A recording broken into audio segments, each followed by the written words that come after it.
Micro जो है microscope से निकला है। तो इससे आपने याद रखना है कि माइक्रोस्कोप जो है छोटी चीज़ों को देखने के लिए हम इस्तेमाल करते हैं। तो डेफिनेटली ये छोटी चीज़ होगी और ये कैरी करने वाले जो पिगमेंट है उसे हम क्या कहते हैं, हीमोग्लोबिन कहते हैं। और वो जो है हमारे दिल से पूरे जिस्म के हिस्से तक ऑक्सीजन को लेके जाती है। अस्सलाम वालेकुम। नेक्स्ट जो हमने टॉपिक डिस्कस करना है वो है कॉन्सेप्ट ऑफ मॉलिक्यूल।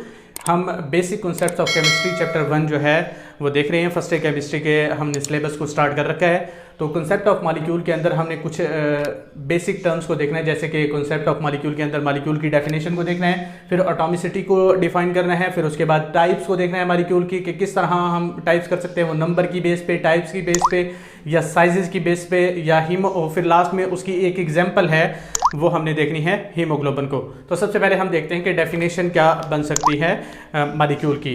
ठीक है जी। तो मैटर का वो छोटे से छोटा हिस्सा जो कि आज़ादाना रह सकता है उसे हम क्या कहते हैं, मॉलिक्यूल कहते हैं। ठीक है जी। The smallest particle of matter. तो सबसे पहले हम क्या देख रहे हैं, डेफिनेशन। तो डेफिनेशन क्या बनेगी, smallest particle of matter, smallest particle of matter जो कि क्या कर सकता है, कैन एग्जिस्ट इंडिपेंडेंटली। हमने पीछे जो है एटम की डेफिनेशन की थी, उसके अंदर हमने कहा था कि स्मॉलेस्ट पार्टिकल ऑफ मैटर जो कि रिएक्शन के अंदर हिस्सा लेता है और वो मे और मे नॉट एग्जिस्ट इंडिपेंडेंटली। तो वो आज़ादाना रह भी सकता है और वो नहीं भी रह सकता। लेकिन मॉलिक्यूल के अंदर हमने स्पेसिफाई कर दिया है कि वो एटम या कोई भी चीज़ ऐसी स्पीशी जो कि स्मॉलेस्ट होगी और वो आज़ादाना रह सकती है उसे हम क्या कहेंगे, मॉलिक्यूल कहेंगे। ठीक है जी।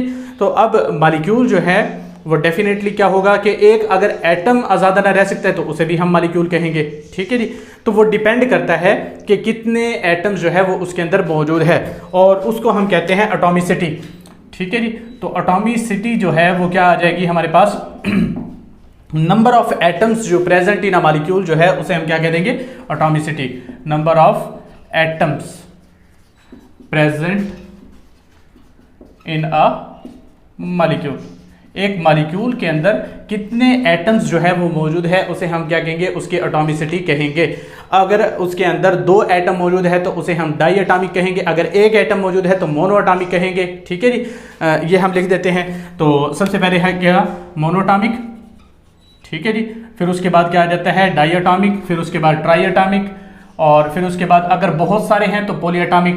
तो अगर एक मॉलिक्यूल के अंदर सिर्फ 1 एटम मौजूद है तो उसे हम क्या कहेंगे, मोनोटॉमिक। अगर 2 एटम मौजूद है तो डाई एटॉमिक, अगर 3 एटम मौजूद है तो ट्राई एटॉमिक, आगे टेट्रा, पेंटा, आगे काफ़ी सारे आ जाते हैं। और अगर बहुत सारे एटम्स मौजूद हो तो उसे हम क्या कहेंगे, पॉली एटॉमिक मॉलिक्यूल्स कहेंगे। ठीक है जी। और ये वाली जो चीज़ है वो आगे चल के भी हमने देखनी है नंबर्स के अंदर। ठीक है जी। तो सबसे पहले है जी हमारे पास टाइप्स के बारे में हम देखते हैं। ठीक है जी।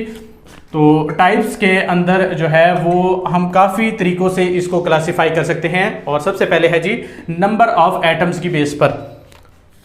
तो नंबर ऑफ एटम की बेस पर हम पहले देखते हैं, फिर उसके बाद जो है बाकी टाइप्स जो है वो देखेंगे, नंबर ऑफ एटम्स। अब नंबर ऑफ एटम्स की बेस पर अगर हम देखें कि कितने ज़्यादा जो है इसके अंदर एटम्स जो है वो मौजूद है, तो डेफिनेटली ये वाली जो टाइप्स है वो सारी की सारी आएंगी। तो मोनो एटॉमिक आ जाएगी, डाई एटॉमिक आ जाएगी, ट्राई एटॉमिक आ जाएगी, टेट्रा एटॉमिक आ जाएगी, पेंटा एटॉमिक आ जाएगी। तो इस तरह काफ़ी सारी आ सकती है। और लास्ट में क्या आएगी, पॉली एटॉमिक मॉलिक्यूल्स जो है वो आ सकते हैं। ठीक है जी। कि जितने एटम्स मौजूद होंगे उसकी बेस पर हम क्या कर सकते हैं, क्लासीफाई कर सकते हैं। आगे जो है हमारे पास क्या आ जाएगा, types of atom, types of atoms. अब टाइप्स ऑफ एटम के लिहाज से भी हम बता सकते हैं कि एटम की टाइप्स, अगर वो सेम एटम मौजूद है, ठीक है जी, अगर क्या मौजूद है, सेम एटम्स जो हैं वो मौजूद है तो उसे हम कहते हैं होमो एटॉमिक मॉलिक्यूल्स। और अगर जो है डिफरेंट एटम्स मौजूद है, डिफरेंट एटम्स जो है वो मौजूद है तो उसे हम कहते हैं हेट्रो एटॉमिक मॉलिक्यूल्स। क्लियर हो जाएगी बात। तो ये है टाइप्स ऑफ एटम्स। फिर उसके बाद है जी लास्ट में साइज ऑफ मॉलिक्यूल की बेस पर हम क्या कर सकते हैं, ये जो सारी चीज़ें मैं लिख रहा हूँ इसकी एग्जांपल जो है वो लास्ट में मैं दे देता हूँ। फिर उसके बाद है जी साइज ऑफ मॉलिक्यूल। अब साइज की बेस पे अगर हम देखें तो साइज ऑफ मॉलिक्यूल की बेस पे तो हमारे पास 2 इसकी टाइप्स है, माइक्रो और मैक्रो मॉलिक्यूल। तो ऐसे मॉलिक्यूल जिनका मॉलिक्यूलर वेट कम होता है उसे हम माइक्रो मॉलिक्यूल कहते हैं। माइक्रो जो है माइक्रोस्कोप से निकला है, तो इससे आपने याद रखना है कि माइक्रोस्कोप जो है छोटी चीज़ों को देखने के लिए हम इस्तेमाल करते हैं, तो डेफिनेटली ये छोटी चीज़ होगी और ये बड़ी चीज़ होगी। तो माइक्रो मतलब जिसका मॉलिक्यूलर वेट कम होगा वो छोटा मॉलिक्यूल होगा, और मैक्रो मतलब जिसका मॉलिक्यूलर वेट ज़्यादा होगा यानी वो बड़ा मॉलिक्यूल होगा। ठीक है जी।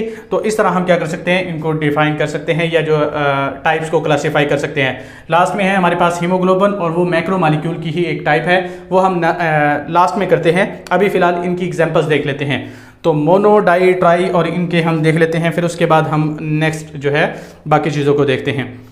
तो मोनो एटॉमिक मॉलिक्यूल्स कौन से हो गए, ऐसे एटॉमिक मॉलिक्यूल्स जिनके पास सिर्फ एक एटम मौजूद हो, जैसे कि हीलियम है, ठीक है जी, नियॉन है, सारी नोबल गैसेस जो हैं वो सारी इधर आ जाएंगी। जीनॉन है, रेडॉन है, ये सारी जो है आ जाएगी। फिर डाई एटॉमिक के अंदर जैसे N2 है, ठीक है जी, HCl है। अब यहाँ पर मैंने डिफरेंट की यहाँ पर नहीं बताया था कि सेम है या डिफरेंट है, ठीक है जी, तो इसलिए मैंने N2 भी लिख दिया और HCl भी, सेम एटम वाले भी लिख दिया और डिफरेंट एटम वाले भी लिख दिए। तो डाई एटॉमिक के अंदर आपने ये नहीं कहना कि सेम एटम वाले ही आएंगे, वो डिफरेंट एटम वाले भी आ सकते हैं, ठीक है जी। और जैसे H2 है, अब यहाँ पर ट्राई एटॉमिक के अंदर O3 आ जाता है, H2O आ जाता है। तो तीन एटम मौजूद होने चाहिए, चाहे वो सेम हो चाहे डिफरेंट हो, ट्राई एटॉमिक मॉलिक्यूल कहलाएगा। और पॉली एटॉमिक के अंदर काफ़ी सारे एटम होंगे, जैसे कि C6H12O6 है, ठीक है जी। फिर उसके बाद है जी सेम एटम और डिफरेंट एटम के लिहाज से अगर हम देखें तो सेम एटम में जैसे कि HENE, ये नोबल गैसेस एक ही एटम मौजूद है तो वो तो सेम होगा। फिर उसके बाद जैसे N2 है, H2 है, Cl2 है, O3 है, P4 है, ठीक है जी, S8 है। अब देखो P4 या S8 की बात करते हैं। P4 के अंदर 4 एटम मौजूद है और चारों के चारों फास्फोरस के मौजूद है, और S8 के अंदर 8 एटम मौजूद हैं और सारे के सारे किसके मौजूद है, सल्फर के मौजूद है, ठीक है जी।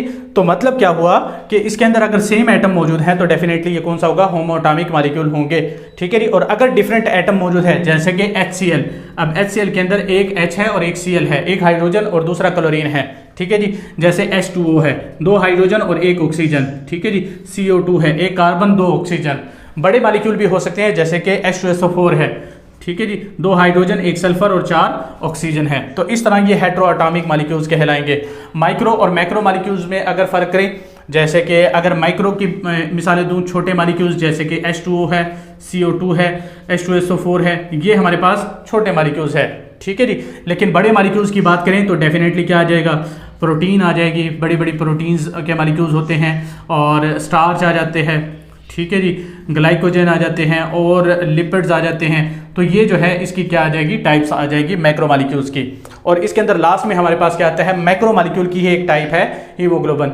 अब हीमोग्लोबिन जो है उसकी कुछ कैरेक्टरिस्टिक्स जो है आपके बुक के अंदर लिख रखी है। तो पहली जो कैरेक्टरिस्टिक्स है ये क्या करती है, ऑक्सीजन को कैरी करती है, ठीक है जी, कैरी ऑक्सीजन, ऑक्सीजन को कैरी करती है। कहाँ से कहाँ तक, ये ऑक्सीजन जो है हमारे फेफड़ों से जो है वो कैरी करती है डेफिनेटली, और वो लेके जाती है दिल के अंदर, और दिल से तमाम जो है हिस्सों तक लेके जाती है, ठीक है। तो डेफिनेटली जो ऑक्सीजन को कैरी करने वाले जो पिगमेंट है उसे हम क्या कहते हैं, हीमोग्लोबिन कहते हैं। और वो जो है हमारे दिल से पूरे जिस्म के हिस्से तक ऑक्सीजन को लेके जाती है, ताकि ऑक्सीजन जो है वो इस्तेमाल की जा सके। ऑक्सीजन इस्तेमाल आपको पता होगा कि खुराक की तोड़ फोड़ के अंदर, ब्रेक डाउन के अंदर, खुराक की ऑक्सीडेशन के अंदर हम क्या करते हैं, ऑक्सीजन को इस्तेमाल करते हैं, ठीक है जी। तो कैरी ऑक्सीजन जो है वो हीमोग्लोबिन का फंक्शन है। और इसके अंदर वो कहता है कि ये जो हीमोग्लोबिन है, अब इसके अंदर कितने मौजूद है एटम्स, 10,000 के करीब एटम्स जो है वो मौजूद है। तो डेफिनेटली मैक्रो मॉलिक्यूल होगा। और ये जो हाइड्रोजन से कितने गुना भारी है,